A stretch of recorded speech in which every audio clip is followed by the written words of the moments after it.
So we have been talking about define, measure, analyze, improve, and control, right? DMAC methodology of driving projects. We did well in terms of define, in terms of measure, and now we are in the analyze phase. As you all know, in the objective of analyze phase is root cause identification, right? But we just don't stop with the root cause identification. We'll also proceed with validation. And then after validation, we'll proceed with the study of relationship, right? How the root cause is related to the response variable, whether it is positively related or negatively related, whether it is linearly related or is it related in a non-linear manner. So we really want to understand this question, right? And the tool that can give you, the initial information, throw light on relationship is first tool, scatter plot. Hope all of you would have heard this tool, right? This is one of the Yes. 7 basic quality control tool, which is known as scatter plot. This is the first tool which you can always explore to study relationship between two variables. And that is what we are going to understand today. But of course, if you want to further deepen your understanding about the relationship, you need to continue conducting correlation analysis and regression analysis. But then at the yellow belt level, we are going to discuss the scatter plot and which will complete our analysis phase. And then we'll proceed with improve and control phase, right? So as usual, I suggest all of you to be active, right? You don't have to hide your face. You can come on the screen and be bold and ask questions, right? You can show face expressions when I explain the things. If you understand, yes, accordingly you can make me understand whether you are able to follow effectively or not. So let me share my screen. And meanwhile, if you got a chance to go through the course material and then you have any doubts, questions in mind, you can ask your questions now. And if there are no questions, I'll simply take it in my advantage and assume that all of you have understood everything, right? And we are going well as per the plan. Sir, Yes. that process capability index regarding, we Yeah. are saying that 1.33 is my standard. Mm. So how this came, who established this standard, from where we got this industrial standard 1.33 CPK? We have not really discussed process capability analysis so far. It is still pending, first of all, right? Yeah, Vivek But, sir discussed quite. oh, really? Okay. That's definitely, okay. Anyway, it's an advanced discussion. And the CPK of 1.33 for non-critical process, 1.67 for critical process and critical characteristics. These are the guidelines created by an organization known as AIAG, the Automotive Industry Action Group. They've made these guidelines to standardize the processes across various industries, but now it gained acceptance even in non-automotive industries. Yes, Samuel, you want to ask something? Yeah. Yes, sir. Yeah, actually, mine is not a question as such. I remember last session you promised there was an app that you are to share, but I don't know if I missed it. Maybe others got it or you have not shared. I just wanted to get Excel some file? clarification. Excel file? No. There is an Minitab. app you. Minitab, I believe. Okay. Thanks for reminding. That is required only from next, next class. So I'll share it in the group. Don't worry. Correct. I'll do it today. Okay, thanks. No worries. Okay, great. So we are going to move on with the scatter plot now. Sir, Yes, madam. sir, for video recording also, you said for the coming week, you will it is posted in the group. Recording is going on, and every week we are posting. I think you are able to watch the recordings. Am I right? All of you, one of you, can you please confirm those who was able to watch? Yeah, I could see Mr. Venkat confirming, which means he Yes. just followed the guidelines, whatever no we suggested. You need to install a mobile application. There only Yeah.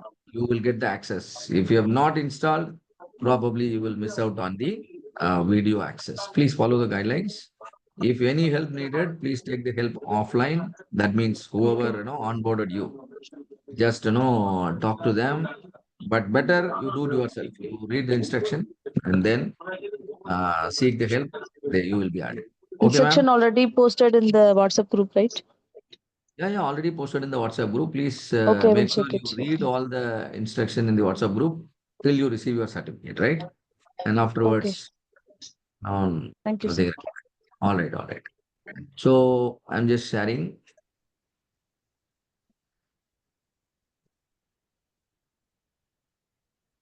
Please confirm if you can see my screen, right? Yeah. Great, great, great. Yes. So scatter plot or scatter analysis and correlation analysis as part of it. So what is scatter plot, scatter analysis, and then correlation analysis? We are interested in studying the relationship, then it is scatter plot. If we are also interested in quantifying the relationship, if the relationship is linear, we can get it quantified using correlation analysis. I repeat, if the relationship is linear, we can get it quantified using correlation analysis. Quantified in the sense whether the relationship is strong, moderate, or weak, right? Accordingly, we will be able to quantify the relationship with the help of a tool known as Pearson correlation coefficient. So we'll see scatter plot first and then the Pearson correlation coefficient. Scatter plot is first of all nothing but a simple graph which you can plot when both your x variable and y variable. Here we call them as predictor and response. If when both of them are continuous variable in the sense measurable variable. You all know measurable variable in the sense it has got a unit of measurement. Hope you remember our discussion, right, earlier. For example, length. Is there a relationship between length of a material and its, what do you call, the bending strength, right? If the length is more, what happens to the bending strength, right? If the length is short, what happens to the bending strength? What do you think, all of you? It's directly proportional or indirectly proportional? Inversely proportional. Directly proportional. Direct proportional. Directly proportional means more the x, more the y. Inversely proportional means more the x, lesser the y. What do you think? Which one is easy to bend? A lengthier rod or a shorter rod? Lengthier rod. Lengthier. As the length Rod. increases, yes, probably no, you can easily bend it. So inversely proportional. Likewise, there are many a times you may be interested in studying two variables. It can be how the temperature is influencing your chemical reaction. If you are a chemical engineer or a pharmaceutical process where you wanted to understand the reaction between two chemicals at different temperatures, right? Whether running the reaction at a room temperature is better or running the reaction at slightly higher temperature is better or slightly lower temperature is better. You have no clue. And what you can do is you can simply conduct some experiment and visualize it in a scatter plot. You are running a boiler. That the boiler, the temperature can fluctuate between 700 degrees Celsius and 1000 degrees Celsius. And you could also side by side, you see the efficiency also fluctuating. Efficiency is fluctuating between 70% to 90%. Temperature is fluctuating between 700 degrees Celsius to 900 degrees Celsius. Now you are getting a hint. If you could somehow fine tune the temperature, the efficiency can be fine tuned. Yes or no? Because as the temperature varies, efficiency also varies. Now, how the both are related, positively or negatively, right? So likewise, your attention rate as time increases. What do you think? Attention rate and the class duration.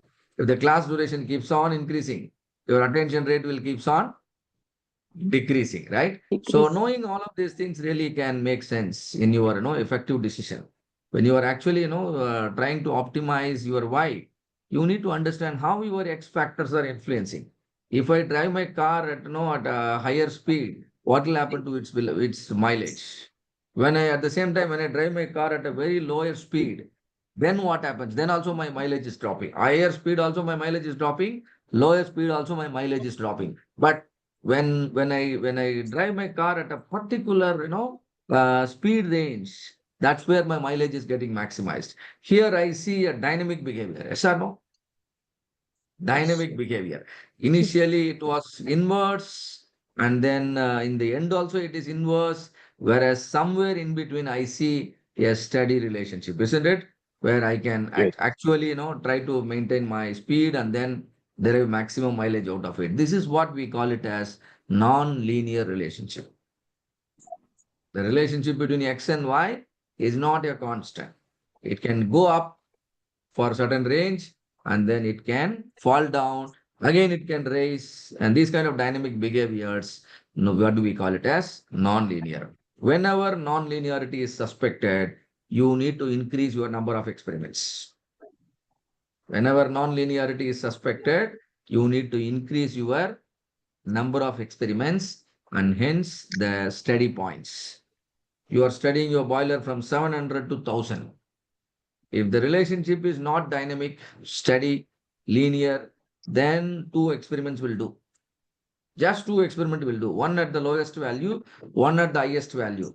It is as good as knowing all the possibilities between 700 and 1000. But how many experiments we did? Only 2. Only two. Only 2 experiments we did. It helps us to understand what happens at all possible temperature. What happens at all possible temperature, how it is. See here, I'll just write something. So I have an y-axis, I have an x-axis. This is my 700 and this is my 1000. At 700, my efficiency is 70%. Let's say at 1000, my efficiency is 85%. So I have run the first experiment. This is my outcome. What is this cross point is telling? The efficiency is 70% 70%. when the temperature is 700. Now I do another experiment. 1000 degrees Celsius, right? Temperature increased to 1000 degrees Celsius. My efficiency increases to 85. Now what would have happened for all the other values of the temperature? That will be explained by this line, yes or no? I don't have to really conduct so many experiments. Am I correct? For example, I want to know what happened at 850. At 850, my boiler will be running at let's say an efficiency of 78. Something. Am I correct? But I have not Yes. really conducted experiment. How many experiments I conducted? Only 2.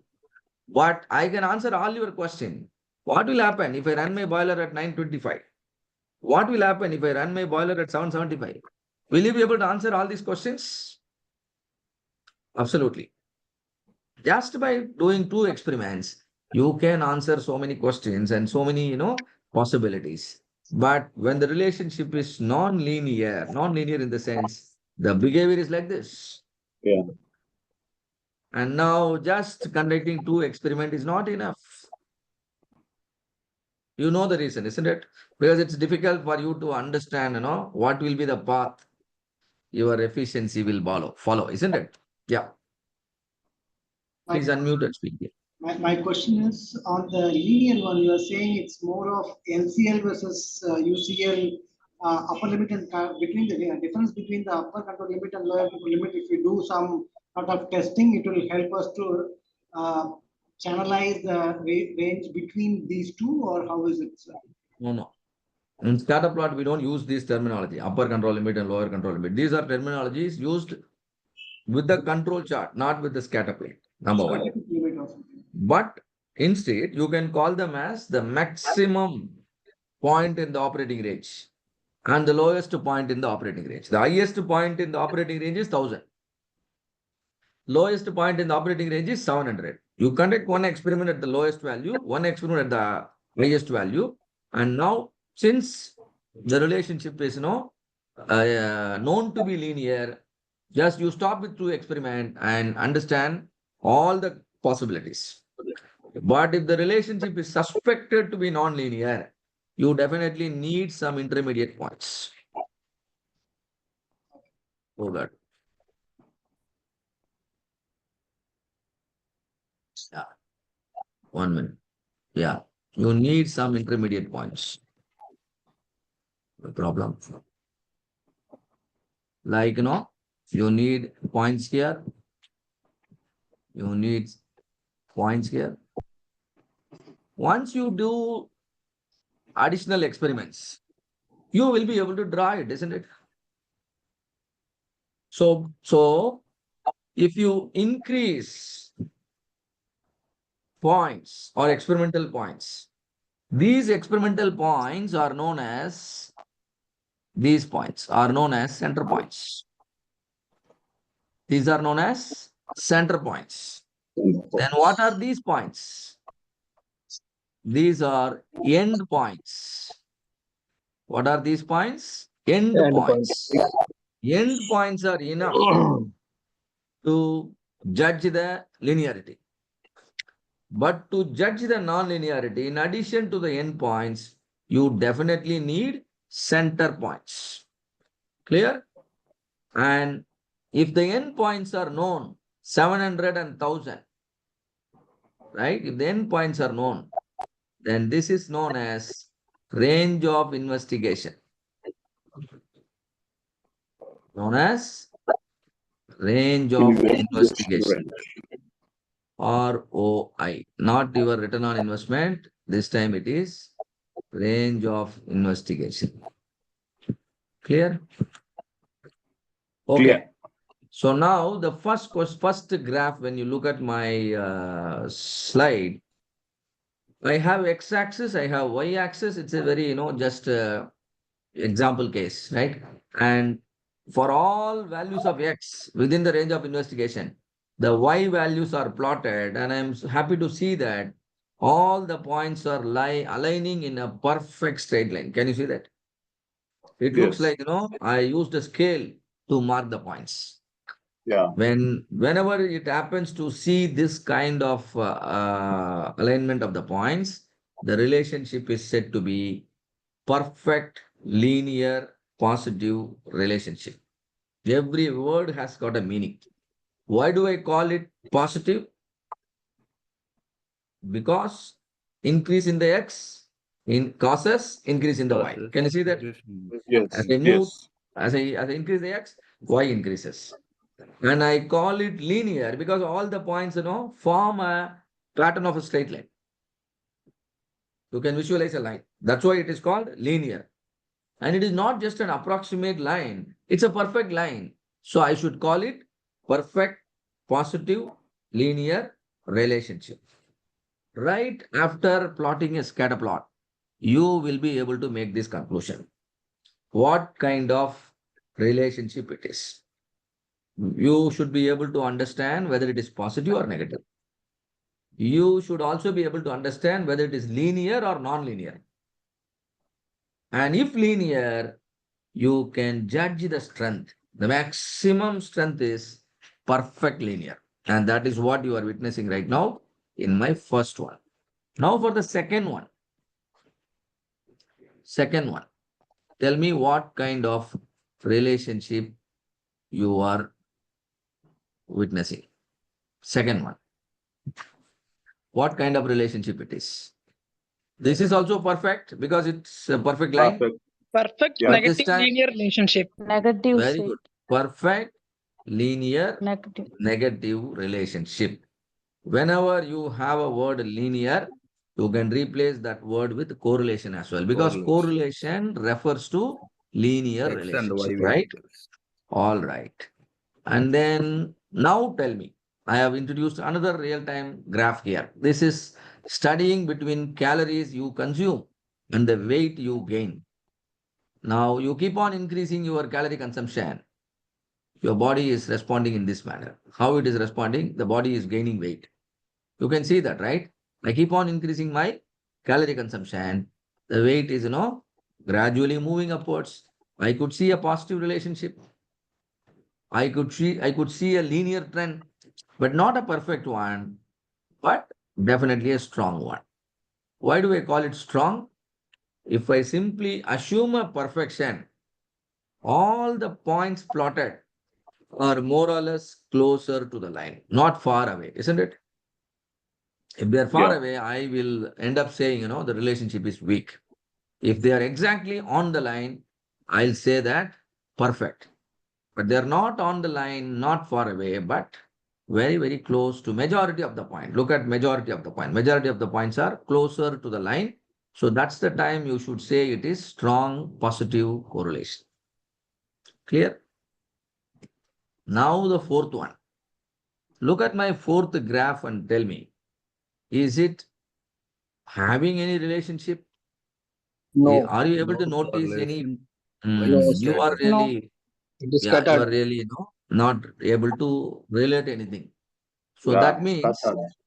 there is no relationship, there is no linear relationship, there is no correlation. All the statements are valid. Look at my words very carefully. No linear relationship, no correlation, no relationship. When I say no relationship, there is no linear relationship and there is also no non-linear relation. There is nothing I could understand. All right. Okay. Now I will show another graph. Now this formula and all I will explain a little later. Now I am showing another graph. All of you please judge what kind of relationship you are seeing here. Strong, perfectly. Strong positive Strong Strong positive positive correlation. Excellent. Very good correlation. observation. You have got a very good eye. But some people will have problem with their eye, isn't it? They will say that, sir, there is no relationship. They'll say it's a perfect, and somebody will say the same is strong.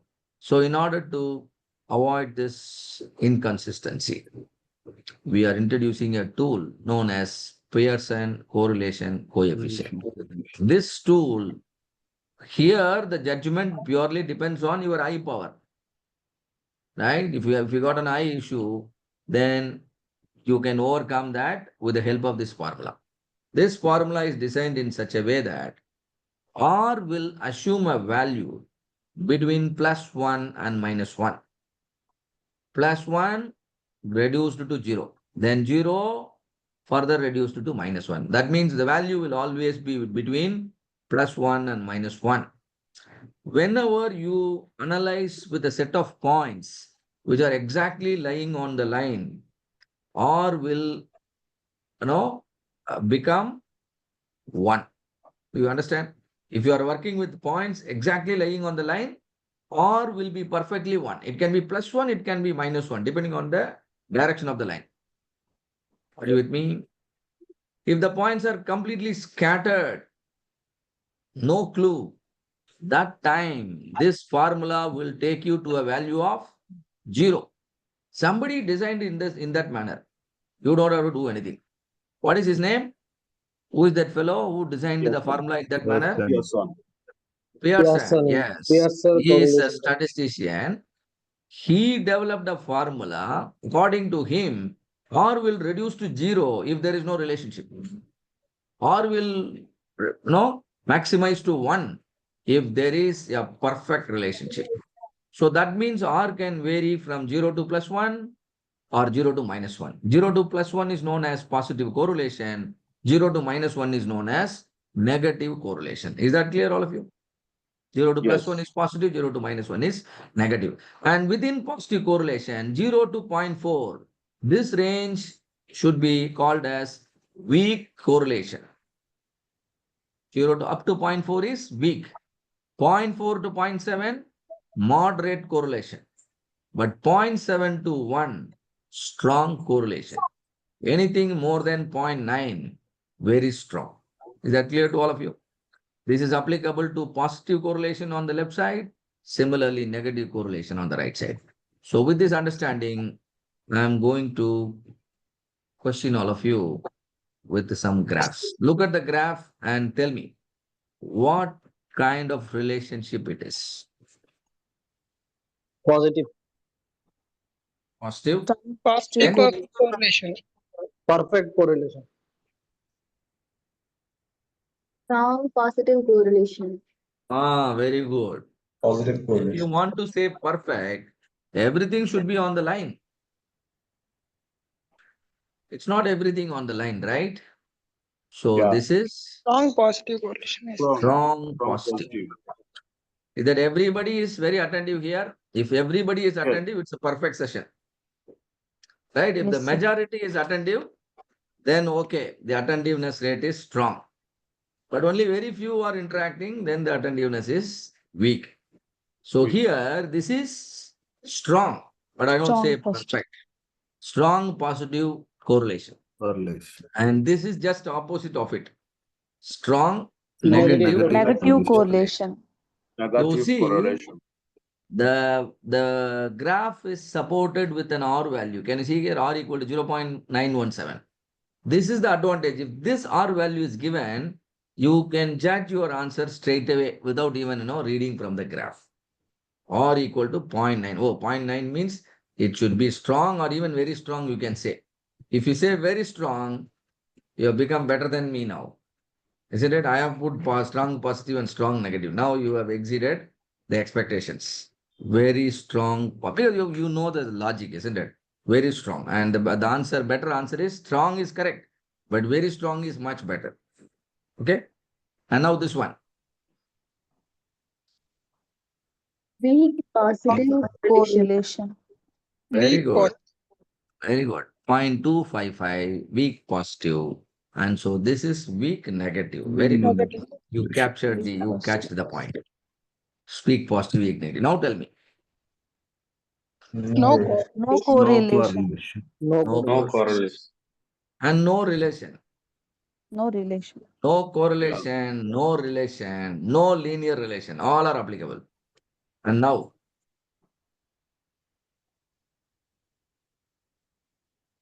Mm, now what is the problem?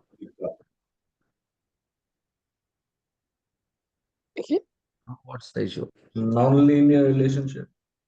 Very good. We can't say, we can definitely say no correlation. We can definitely say no linear relation, but we can't say no relation. There is some relation is seen. Yes or no? Yes. And this relationship is not a straight line, but it is a curve. So we call it a non-linear relationship. The curve is actually like an U, isn't it? And this is known as parabola. There is a parabolic relationship. In mathematics, we call this curve as parabola, right? And but definitely it is non-linear or what do you call parabolic relationship. You can also call it quadratic. You can also call it quadratic. The quadratic means in your equation, if you try to write the equation of it, if you write an equation of it, equation is always y equal to f of x. Equation is always y equal to f of x. For non-linear relationship, on the x side, you have to add x square as well. You understand? For quadratic means, in addition to x, you need to add x square. If there is only x, it is known as linear. Correct? In addition to the x, if I bring x squared, for example, y equal to 2x plus 3, what is that? Y equal to 2x plus 3. This is linear. Am I right? You see only x. Whereas here, y equal to 4x squared plus 3x plus 2. What is this? Quadratic. In addition to x, you also see x squared. Are you with me, all of you? So Yes. this is how, but the general formula, y equal to, because the number can change from situation to situation. This is ax plus b. And so can one of you tell me what will be the generalized equation of this parabola? People who like mathematics, they will like watching me right now. Isn't it? Y equal to ax squared plus bx plus c. Right? It's a generalized equation. So and you can assume any suitable value for a, b, and c. Right? The a, b, and c are known as the coefficients. They are known as the coefficients, right? Okay, we will see, we will understand all of these things as we progress, right? Definitely when we go to, yeah, and C is known as the constant term. The C is known as the constant term. And each and every piece of the element in this equation will communicate some useful information for you while analyzing between X and Y. Yes or no? Right? While analyzing between X and Y. Say, for example, every time I increase my marketing budget, what will happen to my sales? Will When I affect. increase my marketing budget, what will happen to my sales? Decrease. Decrease. Oh, really? When I Decrease. increase my market, that means you take all my money, and then you use it for your purpose, right? You don't actually market it. So if you use it for marketing, then my sales should go up actually. Increase. But if you take my money and then use it with your girlfriend, and I don't know, it will not have any impact on my sales, isn't it? So if the marketing budget is spent wisely, it will have a positive impact on the sales. Or if your sales process is ineffective, even though you increase the marketing budget, sales is not increasing. Possibilities are there. So in general, increasing the marketing budget will increase the sales. But imagine all of a sudden you stop spending on the marketing budget. You stopped your marketing budget. Does it mean your sales will also stop abruptly to zero? No. No. It will have a big positive correlation. No. Even if you stop your spending, on the marketing budget, all of a sudden you decide to stop the budget. No more budget for marketing. Now sales will still continue. Yes or no? Some sales will happen. Some existing customer will come and purchase. Organically, some people will approach your company and make a purchase. Can all of these things will happen or not? Yes. That will be explained by this number. That will be explained by this number. So if that number is big, in this scenario, having a big number is a big advantage. Yes or no? Even if I stop everything, my sales, happening organically. Yes or no? That's a good scenario, isn't it? So just by looking at your, mathematical equation, we could really understand how strong is your process. But the interpretation can vary from process to process. Marketing and sales, yes, this is how we can relate. But similarly for other things, it can be different, right? Like, for example, I eat more and I gain more weight, right? And what is the relationship between, the calories and the weight? That is a different scenario. So after having what do you call, error-free data, you can correctly judge on the relationship, right? So knowing all these piece of information can certainly be helpful in your brainstorming discussions. Am I correct? Yes. You understood root cause, and now you want to work on the root cause. And before taking actions on the root cause, these pieces of information can make you think better. If you think better, you will also act better, isn't it? You will suggest the right ideas and you will take the right actions, which will push your why towards the target. And then, you will be able to see the results expected. All right. So this is understood. So the first scenario is no correlation and no relation, whereas the second scenario, the last scenario, is no correlation, but then there is parabolic relation. Now, scatter plot is a graphical tool to examine the relationship between two continuous variables. Look at this word, very important. Continuous means measurable, it works well. And if the variable is not continuous, then the same scatter plot can only give limited information. It can't give, this much information. It will certainly give limited information. That limited information is only limited to the experiments you have conducted. You can't extrapolate or you can't interpolate. You understand? If I have X and Y, this is the graph. And what will happen further? This is extrapolation, isn't it? But if I have values here and here, then what will be the values in between? Interpolation. All of those things will work very perfectly if your data is continuous. Yes or no? You might have seen all these scenarios, statistics widely used in many, many fields, including sports. Am I right? Nowadays, in cricket, it is used. Whenever there is a caught behind or whenever there is an LBW appeal, they try this. Am I correct? Because the path of the ball is available up to a certain point, beyond which there is no path available because the ball is interrupted by the batsman's leg. So it could have been an LBW or not an LBW. And sometimes if you can't judge it manually, if the field umpire cannot judge correctly, then with the help of the available data, they see it on the TV screen, isn't it? What do they call it? They just do the ball tracking. Simply extending the line. Yes or no? Simply extending the line or extending the curve. All of you, please tell me, what will be the path followed by a ball? Will it be linear or non-linear? Linear. Really? No, non-linear. Really? Non-linear. If I give you a ball, will you be able to, throw it exactly linear? But if it is a short distance, yes, I believe on your arm power, you can make it linear. But if it's a long distance, automatically this will become non-linear. So the bowler's ball, whenever a bowler is bowling a ball, it is always a kind of curve. And this curve will be extended to judge whether the ball has a chance to hit the stumps or not.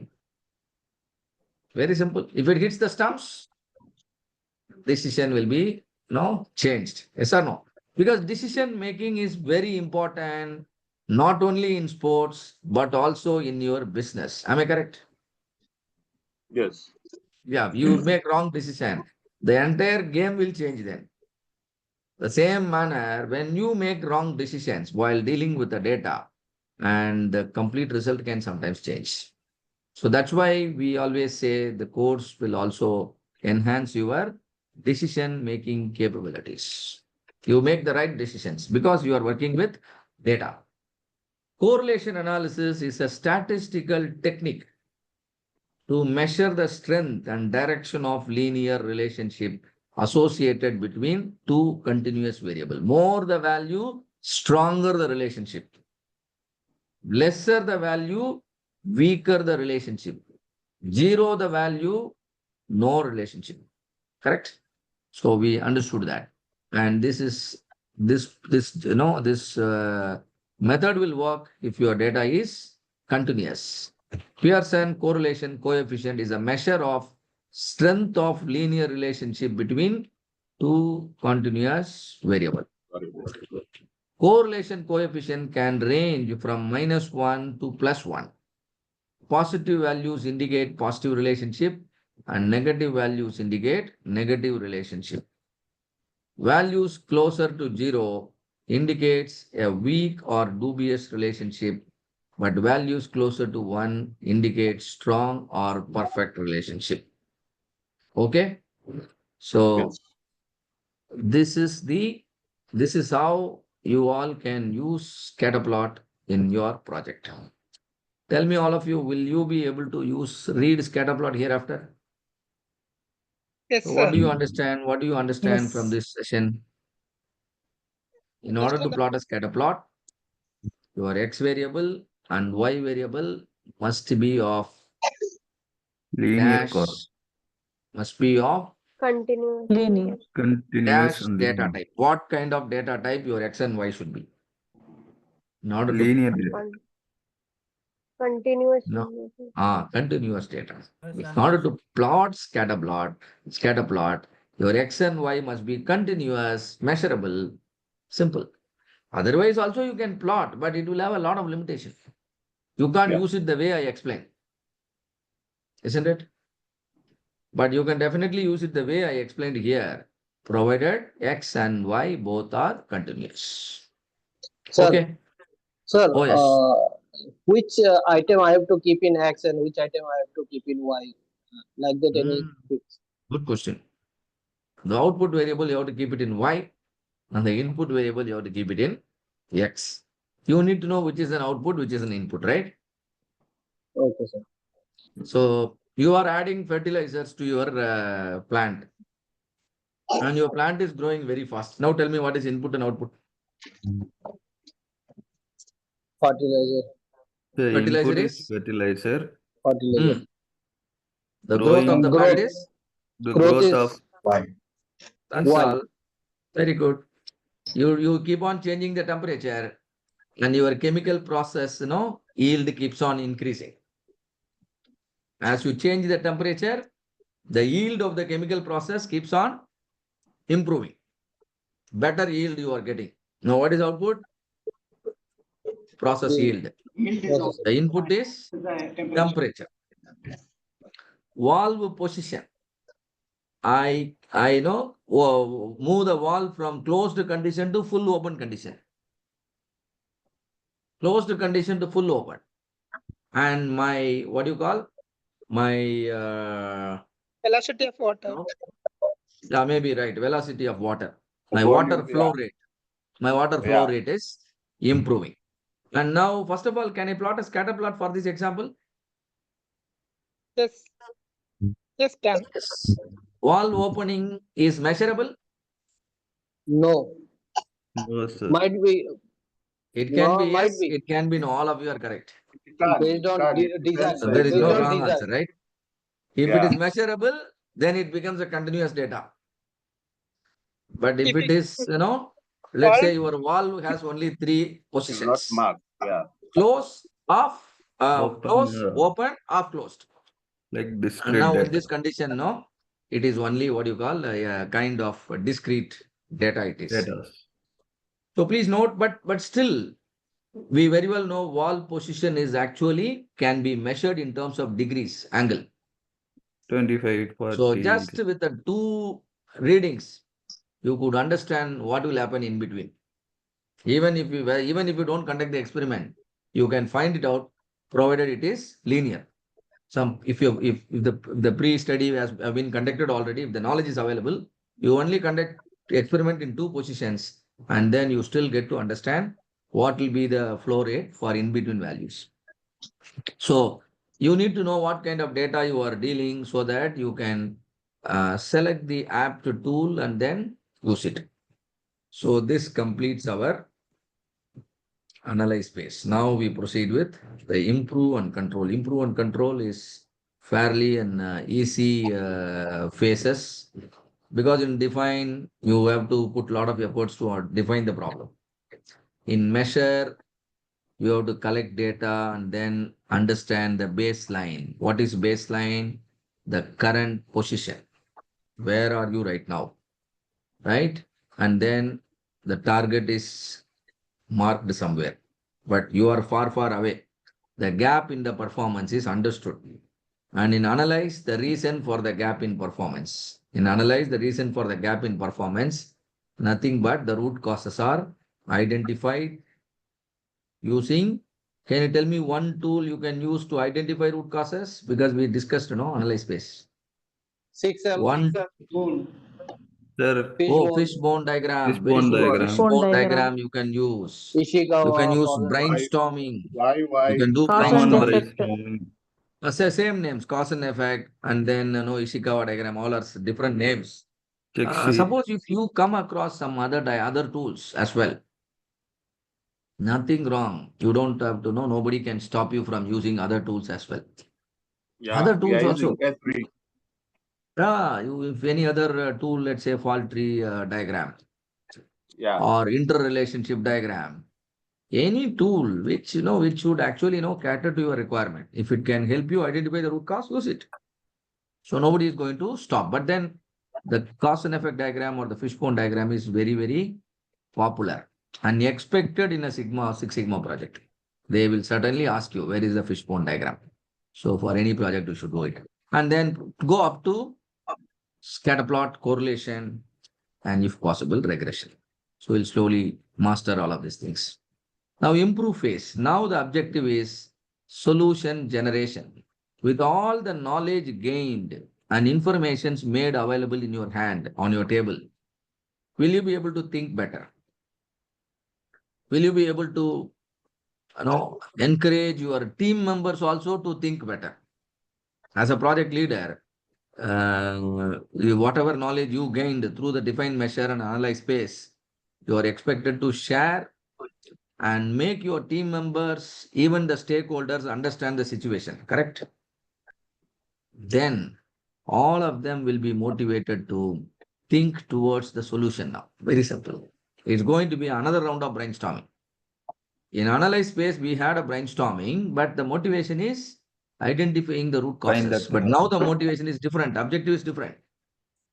Now you should think in terms of solution. improve the solution. Oh, this is what happened and this is the culprit. Now, how can we fix this culprit? What shall we do? Right? And if you think in that direction, definitely people can throw idea. No idea is bad. Collect all the ideas. Collect all the ideas. Brainstorming, is always, you encourage people to speak. And since you are talking to the right people, they will certainly throw right idea. You might have understood many good books were written based on interviews with some people. Yes or no? The authors mostly they write book based on survey with some 100 people or 1,000 people. They meet 100 successful entrepreneurs. Now they are now able to write a complete book on entrepreneurship. Yes or no? How to become a successful entrepreneurs. They have met 100 people, 100 successful entrepreneurs. So the same is the logic. You have the relevant people sitting right in front of your table in the same room. All that required is allow them to speak.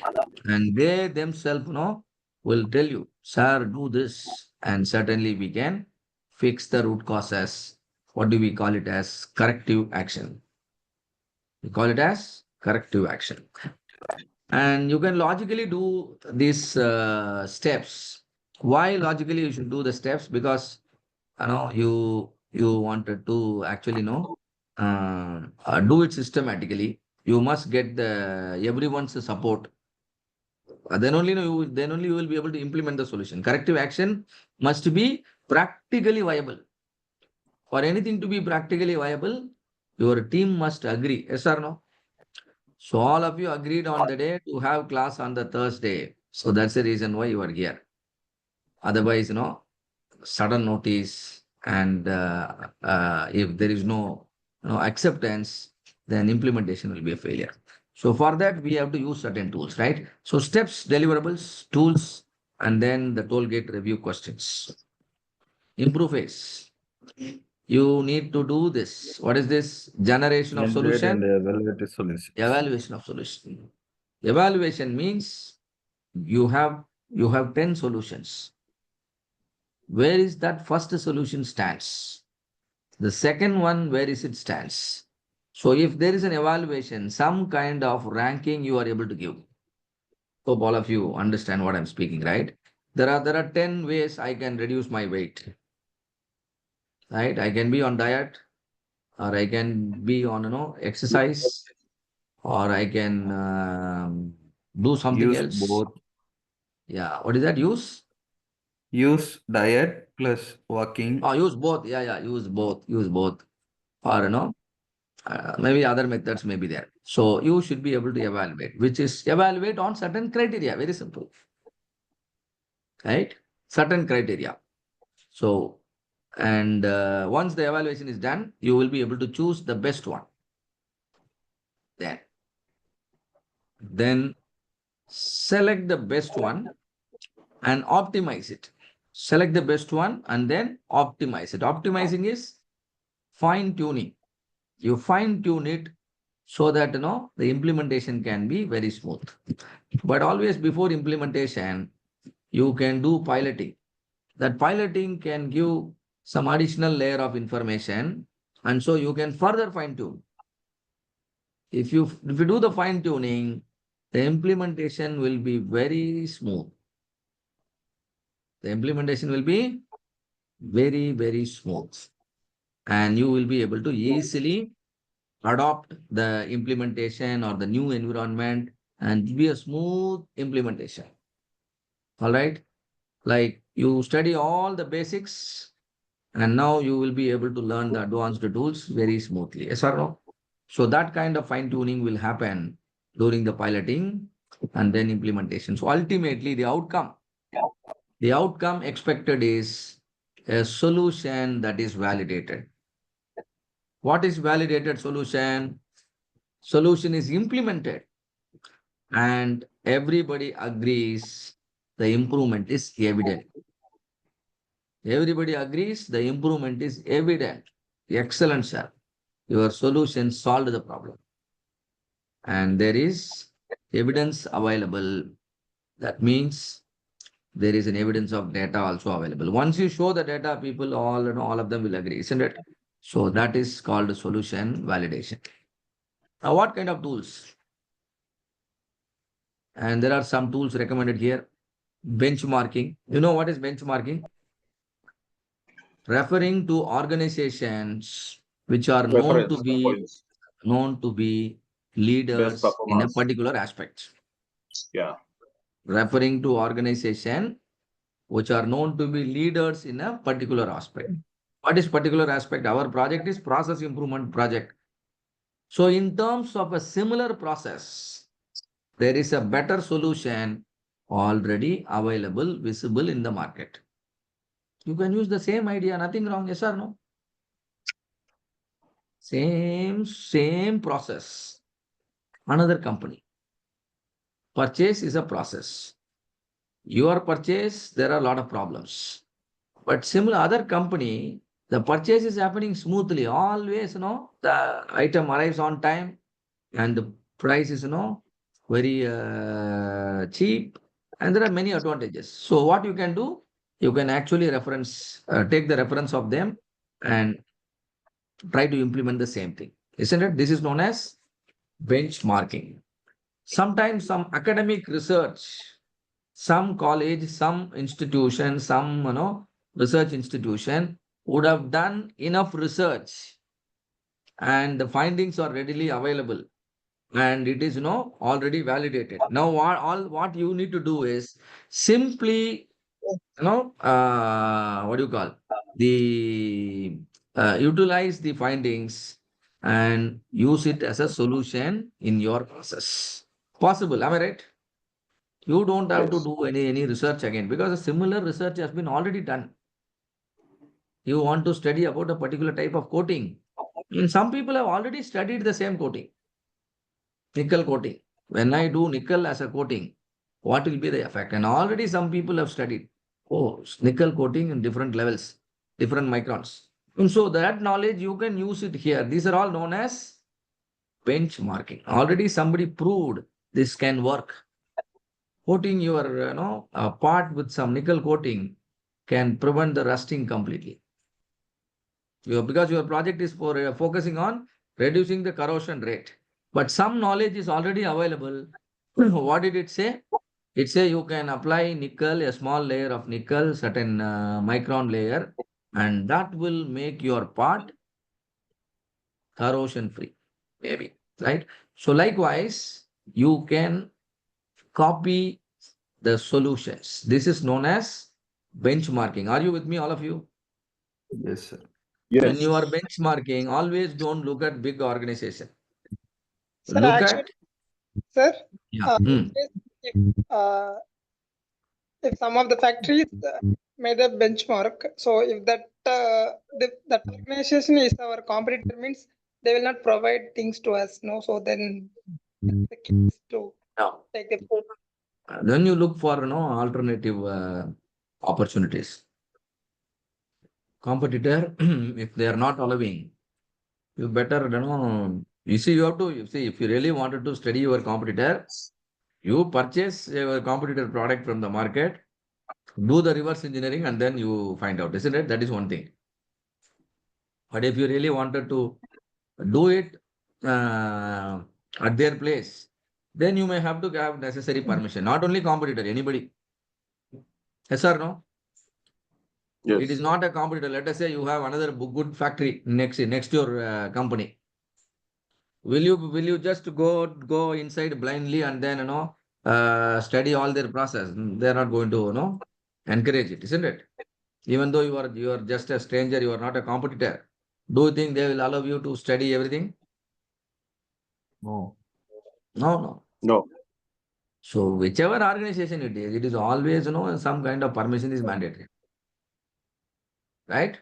But if knowledge is Yes. already available in open source, then you use it. Nobody is going to ask you, right? So anyway, this is a benchmarking. But how to do benchmarking? All ethical practices you must follow. Okay, done. Then creative thinking. What is creative thinking? You encourage your people to go out of think out of the box. Somehow encourage your people and ask them, somehow make them put their thinking hat and then think better. Say, for example, if I ask all of you, what can we do to make your learning experience even more better? Will you be able to help us, all of you? Definitely. Let's do a round of brainstorming, right? Please take out 1 minute in the interest of vision excellence. Please help us with one suggestion by which we can enhance the learner's experience in our platform. What should we do? Come on, please. You have 1 minute for that. Come on, all of you, please type 1 minute, one statement, one idea. What can we do to enhance the learner's experience in the platform?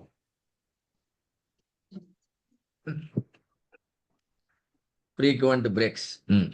Very good. Come on. Online feedback portal. Okay.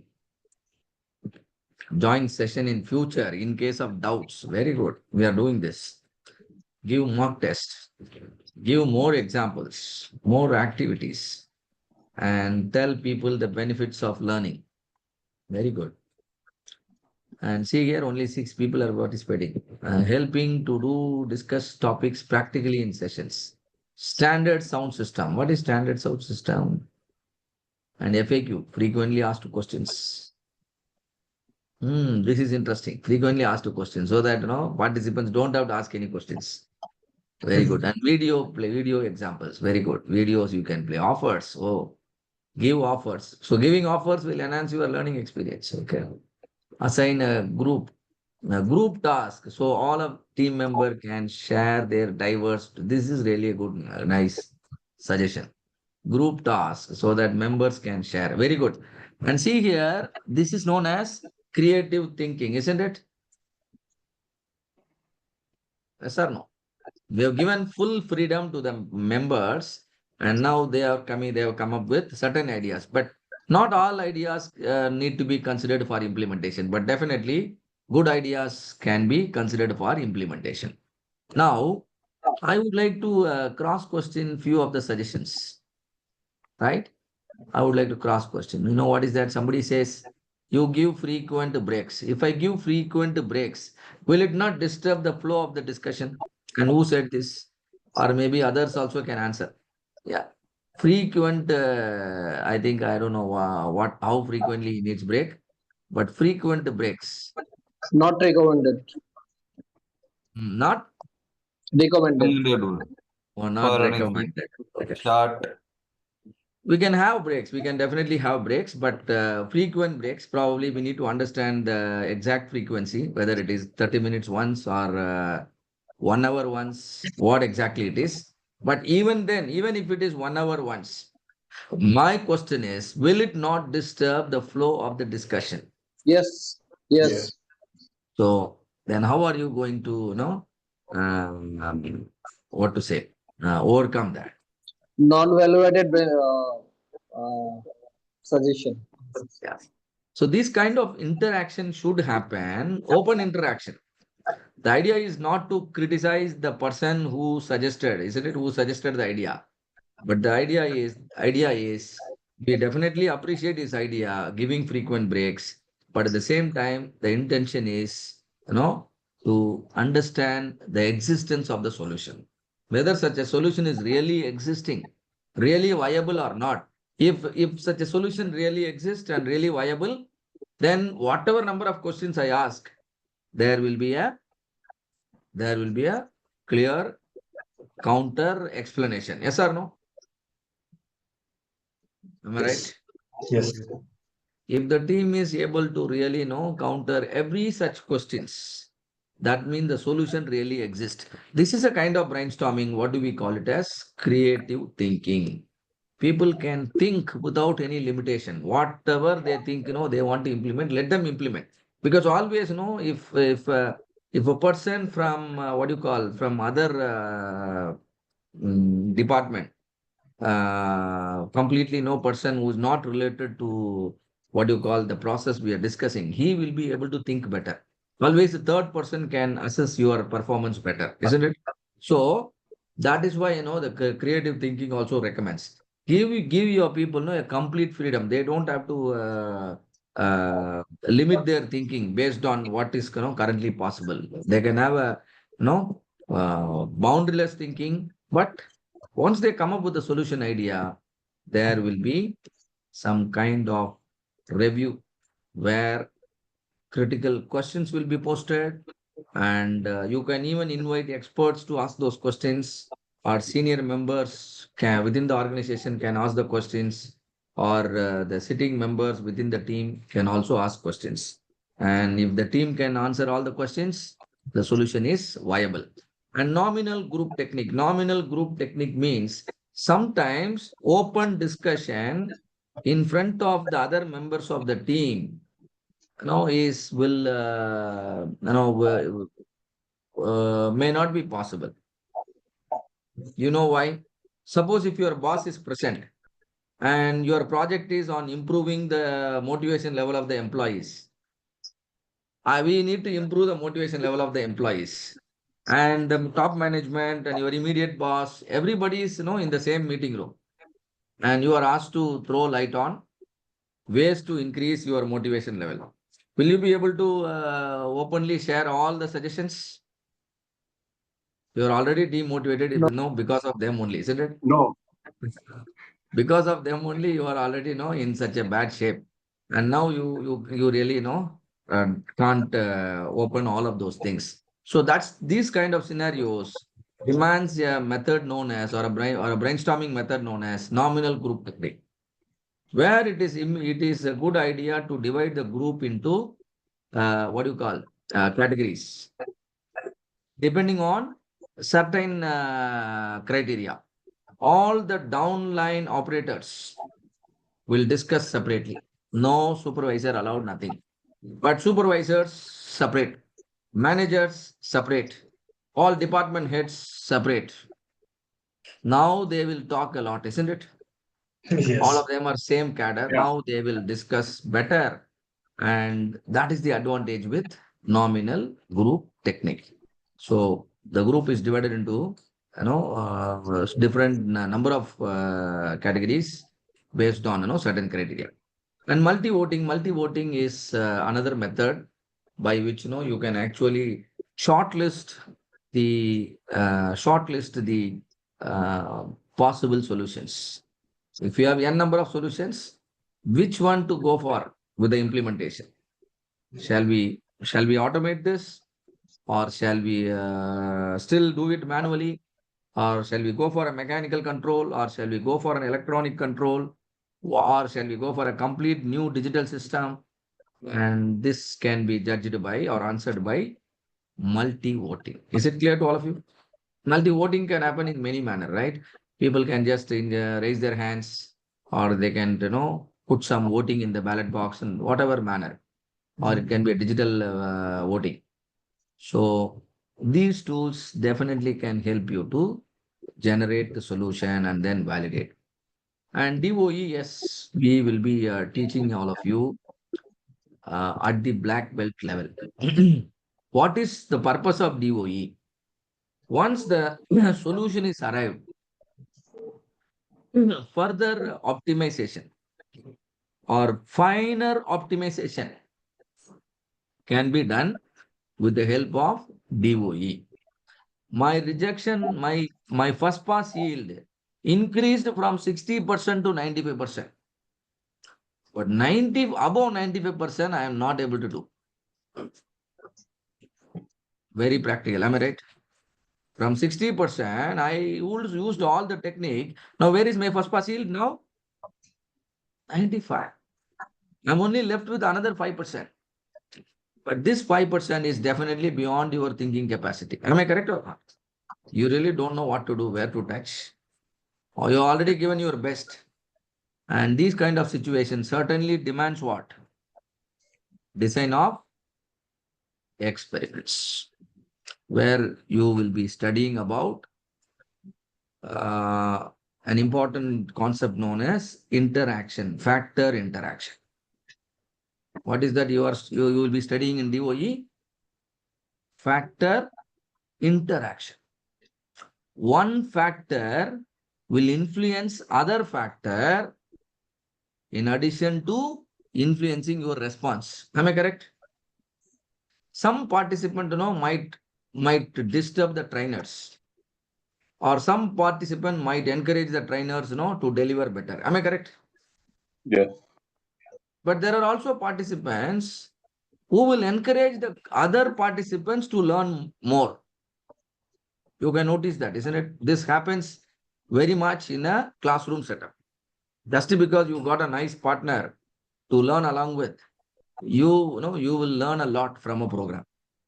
Sometimes your bad time, if you get a bad partner, all the time, they will be doing something else.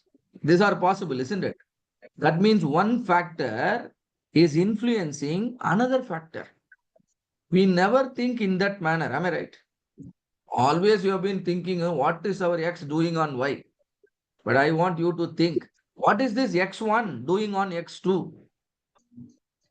Little different thinking. Am I right? Yeah. This question will also get answered in DOE. And you can DOE, you can do it real time, or you can do it in a simulation method. Use some computer software or whatever. And that will help you to optimize the solution. Then once, even after doing DOE, you need to pilot it. Why piloting? Because when I go for a full-scale implementation, sometimes, it can be a costlier failure. Yeah. It can be a costlier failure. The risk of failure is very costlier. So it's not a good idea to go for a full-scale implementation straight away. Rather, you do a piloting and then go for a full-scale implementation. And one thing is costlier. Other thing is sometimes solutions are irreversible. Solutions are the damage caused is damage. That's all. Damage. Yeah. You can't, just because you found, what you did is wrong, you can't reverse it. So these are the scenarios where piloting can be helpful. Correct? So do the piloting. Understand the practical difficulties, challenges. All the theoretical stuff we have done. We have done scatter analysis, we have done DOE, this, that. But then, when it comes to the real scenario, it's not that easy, right? So we need to do the piloting.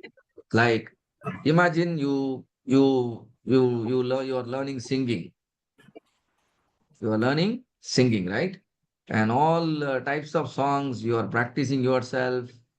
But finally, if you are made to stand in front of a crowd of 10,000 audience, now the situation will definitely be pressureful. Am I right?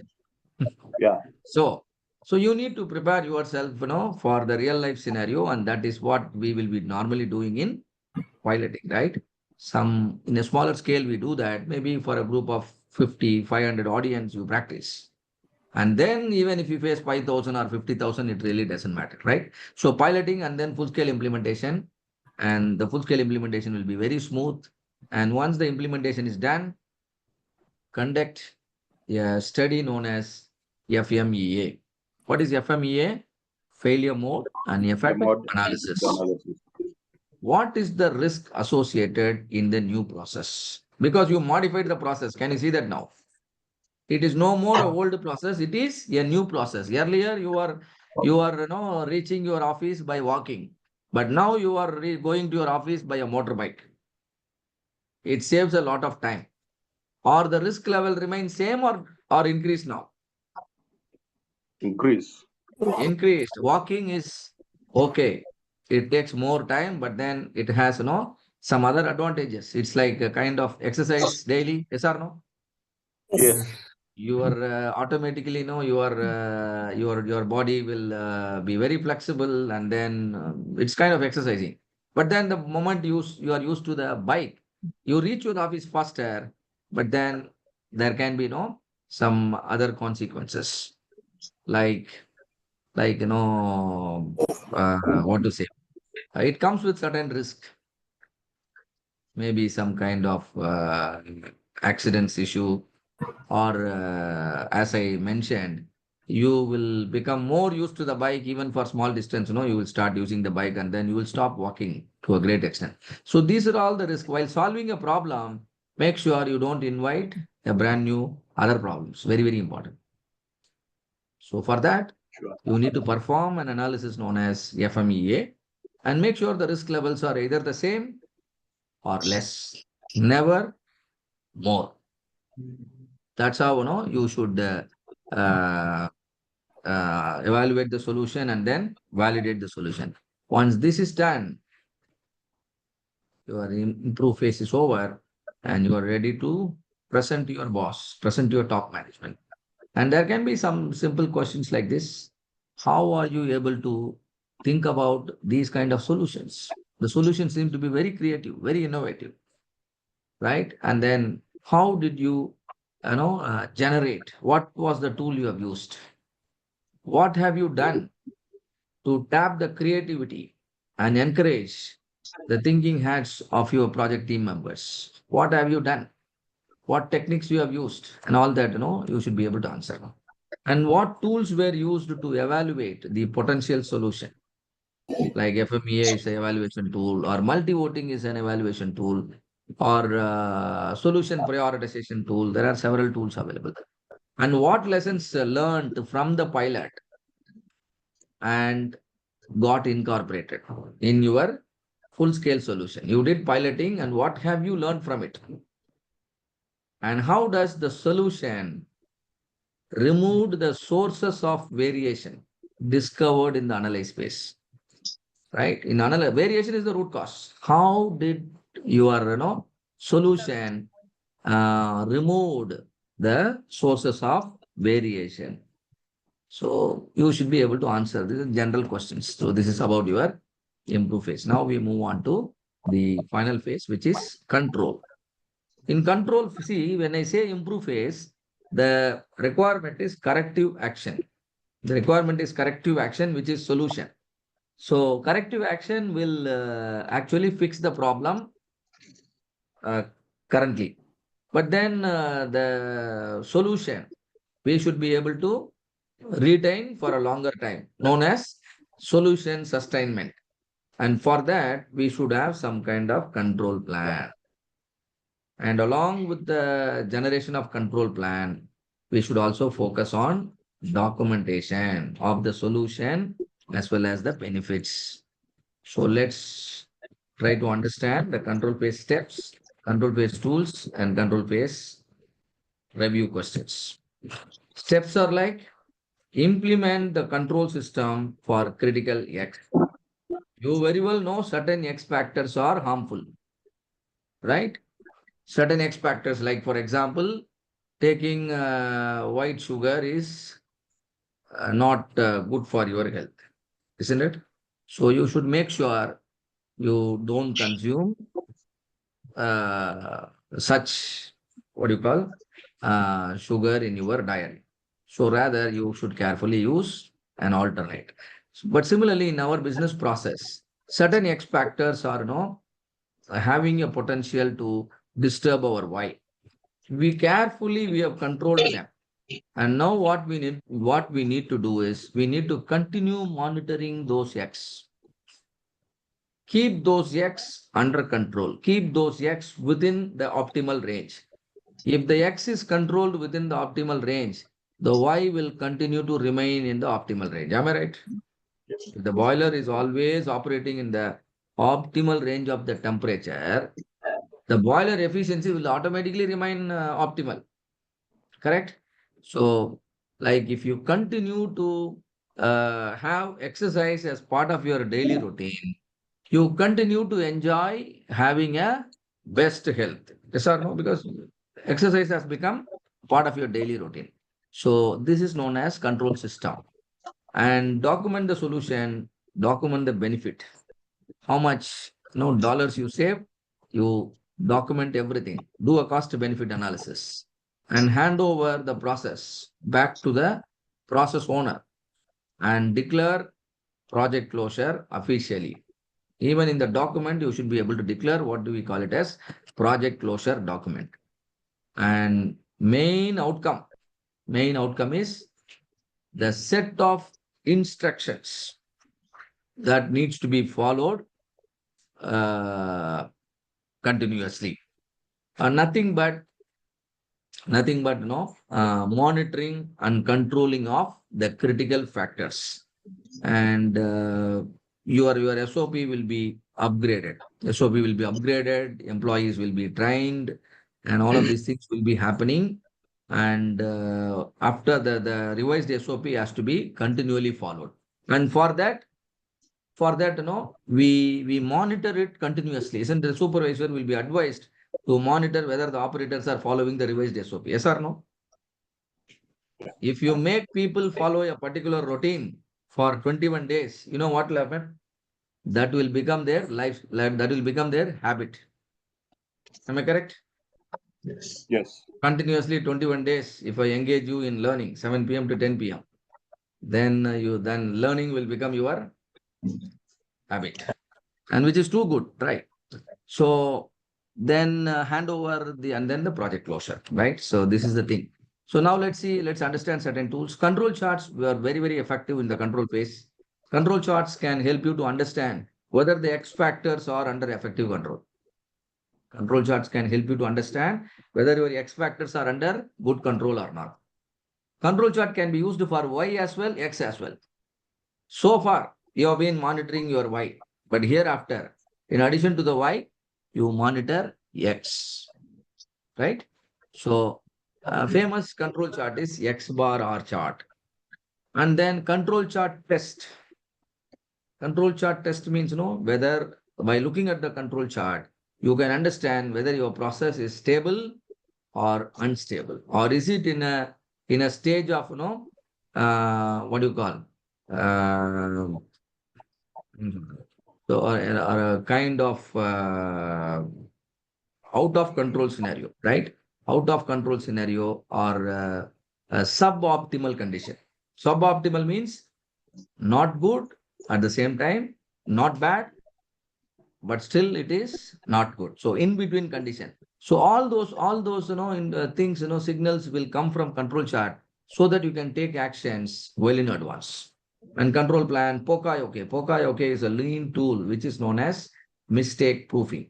And then documentations like lessons learned, the cost and benefit, how much you spent on the project, how much is the benefit in terms of dollars. And you can document both of them and then compare and then find out whether the project is really successful, and then hand over and project closure. We'll see some of these tools at this stage. Like these are the questions. Is there a control plan? How will the input, process, output checked for suboptimal condition? What is suboptimal? When I do a diagnosis, your health is absolutely okay, but it is not as good as earlier. It makes sense, right?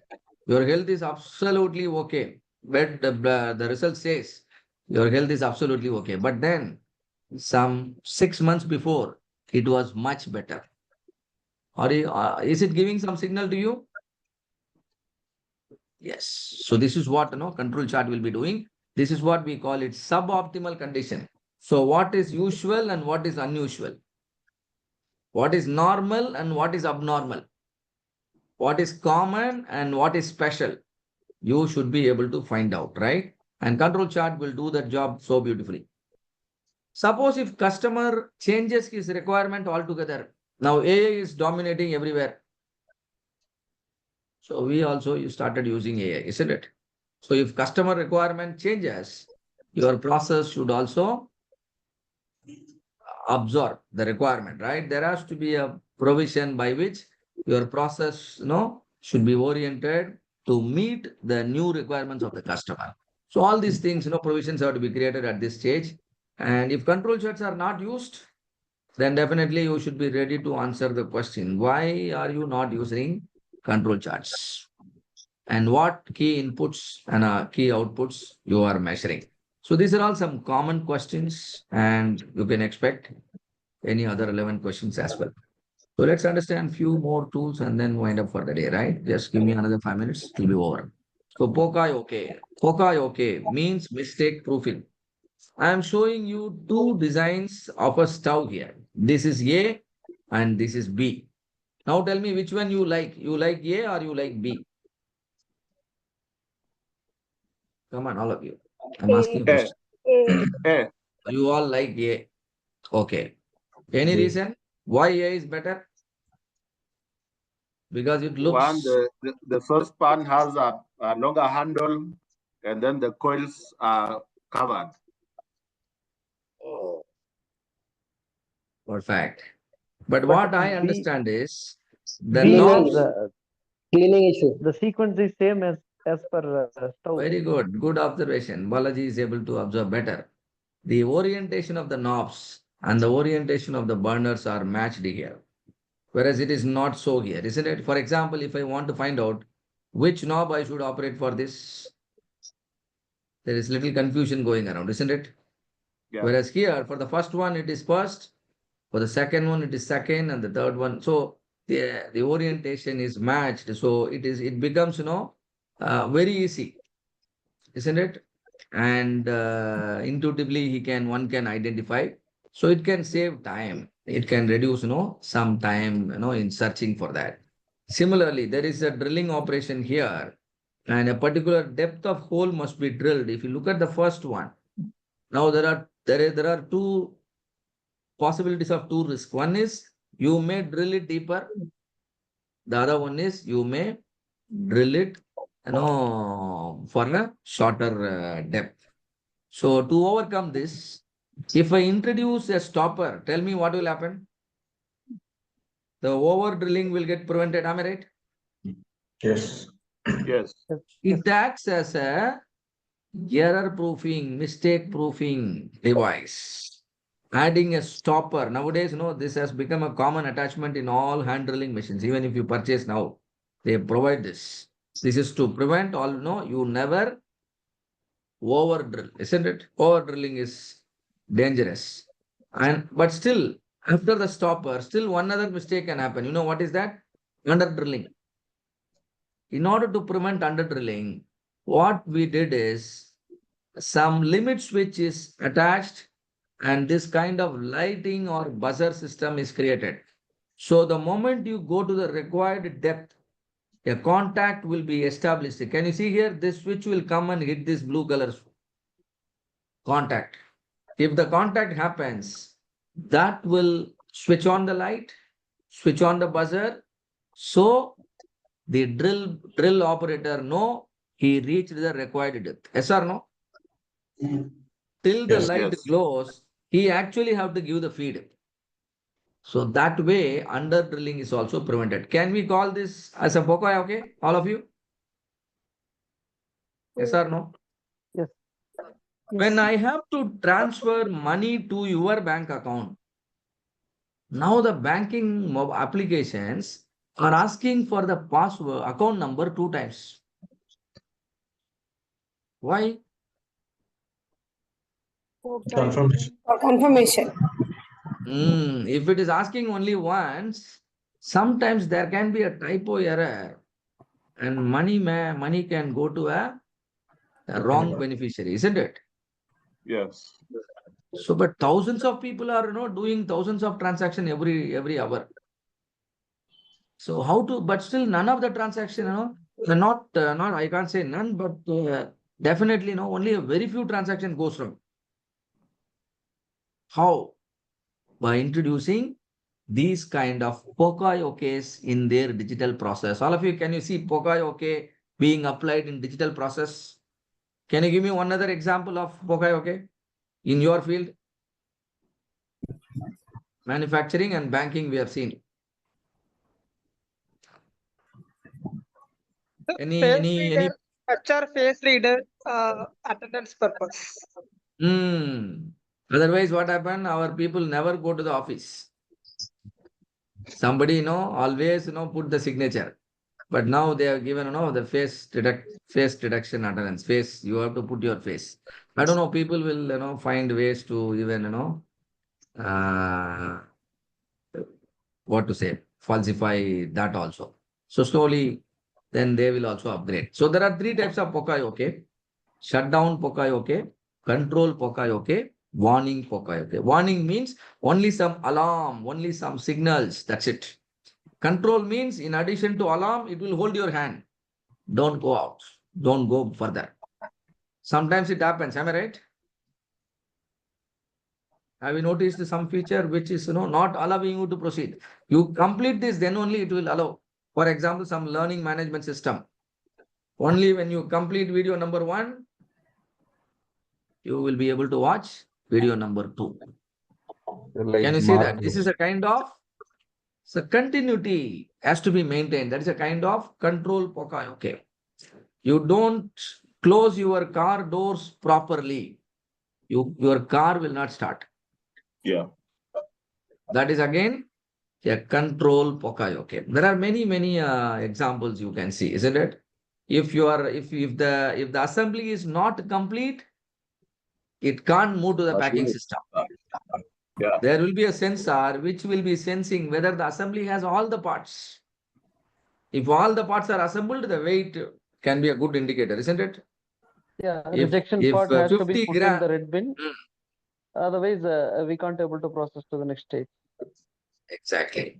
If some 100 grams weight is missing, found to be less, then system will not allow such unit to proceed to the packaging because it is doubting. So likewise, there are different ways you can actually identify the what do you call the mistakes, and then system itself can control it. Shutdown means the entire system will come to a halt.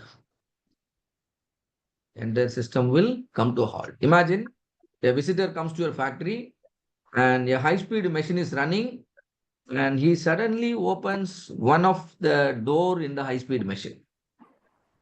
Now what will happen? What do you think will happen? The whole machine will stop. Yeah. Otherwise, it can lead to some injuries, accidents, isn't it? Safety issue, safety incidents. So this feature is added. Automatically, it will halt. You are using your ATM card and you are putting the PIN number wrongly repeatedly. The system will block your card. Yes or no? Yes. But before blocking your card, it will give some message. You have only 3 attempts. 2 attempts, you made a mistake. The 3rd attempt will block your card. That's a warning Pokayoke, isn't it? That's a warning Pokayoke. If you put your card in the reverse side, it will not, take it. It's a control Pokayoke. But you put the PIN number wrongly multiple times, that will block your card permanently. That's a shutdown Pokayoke, isn't it? Sometimes you might have noticed your laptop shutting down on its own. It's for good only, isn't it? It's for good. All right. So what kind of Pokayoke this is? warning, only warning. What kind of okay it is? Control. Control. Very good. Think of some improvement, because all your job is improvement. Your job in your company, current position. Do you know what is the secret word? All of you are responsible for Improvement. Continuous improvement. Improvement is your job. You Yeah. have fancy designation, different designation to give yourself an identity. But the common thing is all of you are expected to make improvements. All right. So do some kind of projects. All these this course will definitely help you to think better to bring about some improvement. See here, there is a slot in the screw head, and somebody modified the design of the screw slot. It really helps. Am I right? Yes. It's a small change in the design, but it makes a lot of difference. Now the productivity will go up. Safety will also go up. Yes or no? Productivity also goes up. Safety is also going up. And now one of my black belt candidate, he introduced RFID in his warehouse. Now it made a tremendous improvement in the productivity, inventory accuracy, part identification, isn't it? All of those things, you don't have to really, move anywhere. Just sitting in his table, he gives you all information, because he introduced the RFID, and now much more advanced things have come. So you should also be able to document your solutions. Why? If you document your solution, replication is possible. You know what is replication? Some other place, similar solution will be helpful. You don't have to go there. Rather, you only share your document. Just by going through, they will be able to implement the same thing. Say, for example, you got a milling machine. There is a problem in the milling machine and which you fixed. But the same problem is there in all other milling machines as well. You have 385 milling machines. And a problem is common across all machines. And you found out a way to fix it as well as prevent it. Do you think the solution can be horizontally deployed in all 385 machines? Yes. Yes. One project, but look at the benefit. And a bank is operating across the country, and it has about 1,500 branches. One small process, they improve, and it actually improved the effectiveness, and as well as it reduced the processing time. Now the same process is upgraded in all their 1,500 branches. Can you see the result? Can you see the impact? Yes. Small improvement, 5 minutes saving, but then there are 1,500 branches. These are all possible. This is known as replication or horizontal deployment. For that purpose, proper documentation is important. Otherwise, the solution will get implemented in different manner, and then which is not the which doesn't serve the purpose. There has to be a standardization.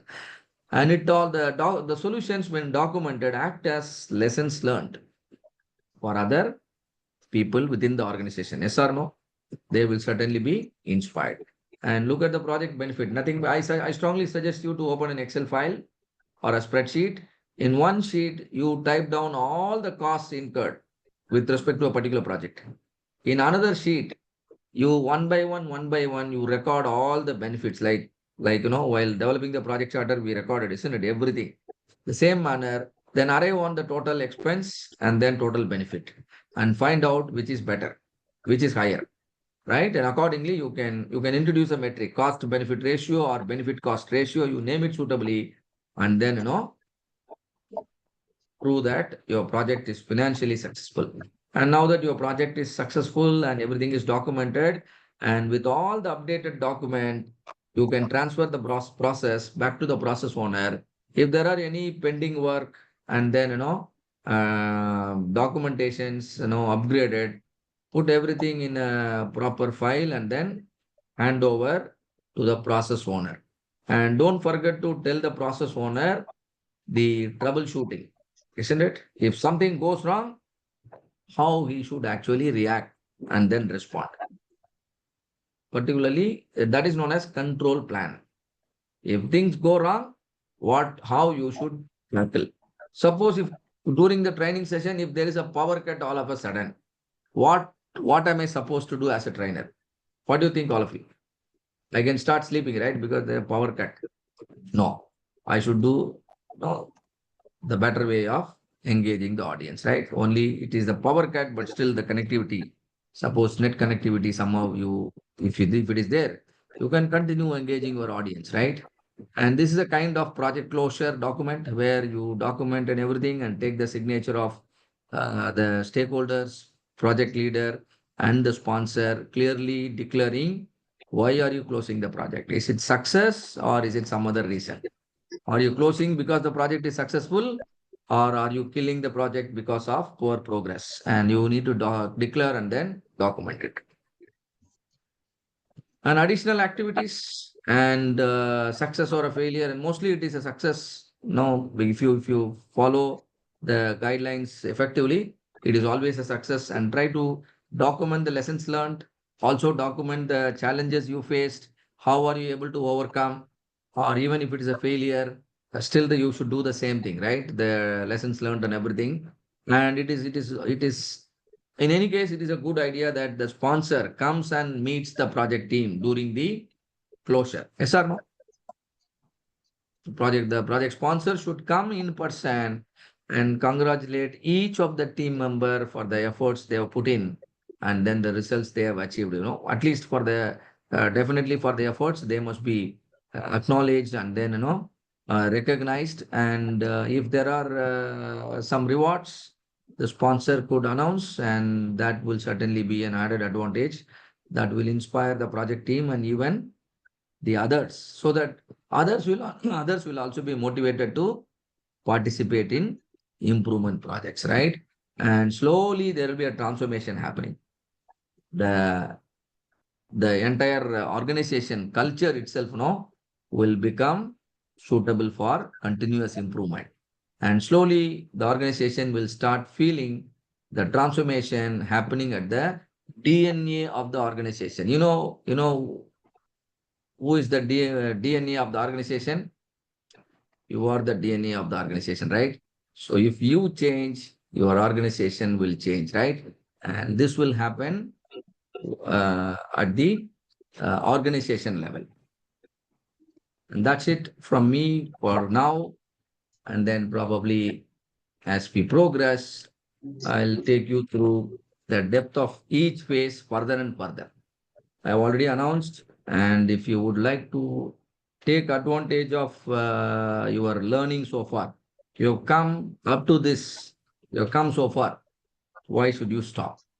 Continue the learning because it's easier, right? So far, if you have felt fully comfortable, that means you are really in a commanding position now to upgrade yourself. The best time for you to upgrade is now, because your mind is open, and at the same time, this learning can certainly make the difference that is required in your career, right?